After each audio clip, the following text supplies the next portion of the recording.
on my screen, you can see my palette, and I've got the thumbnail that I'm going to be copying, and then here's my blank uh, blank canvas all ready to go. The first step that I like to take, and this again, I for years painted on just bare white canvases, and then started toning my canvas again, and I almost always just tone it with transparent oxide red. So this is the number 12 Robert Simmons Signet brush. It's the biggest brush that I typically use, and it's just a hog hair bristle, so it's a really strong brush. And the reason for using the larger size here in the beginning is because I want to take some of my transparent oxide red and quite a bit of mineral spirits. Now this is the only time you can see the mineral spirits flowing down my palette. See that? There's a lot of spirits in my mixture here.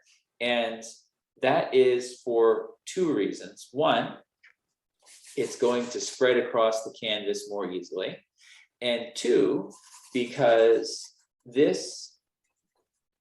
all the mineral spirits, will set up more quickly. The mineral spirits evaporates out of the paint, and we have a film of paint across the whole canvas that is going to set up and going to be a little bit easier to paint over quicker than it would be if I were just to take mineral spirits at tube consistency and rub it into my canvas. So that's why all the mineral spirits, I only do this in the first two passes across the painting.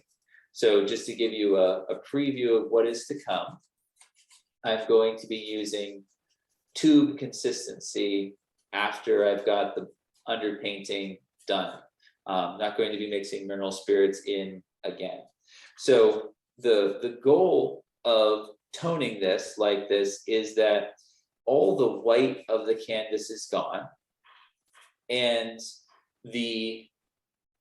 once I painted over that, there will be little gaps in places where this underpainting will shine through, which will be particularly beautiful because we've got this very green and blue painting, right?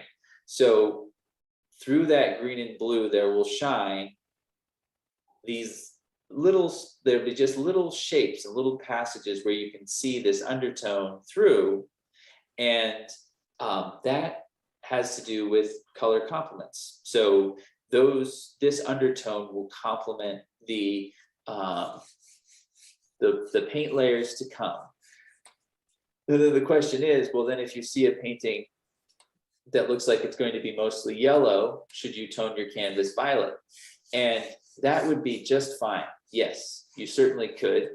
The one thing that I would avoid in toning canvases is mixing any titanium white ever into the tone. I would just use a dark transparent color. So if you really wanted to tone your canvas violet, you could mix some alizarin and ultramarine, and then you'd have a violet canvas, and you could paint a yellow painting over that, and it would complement it.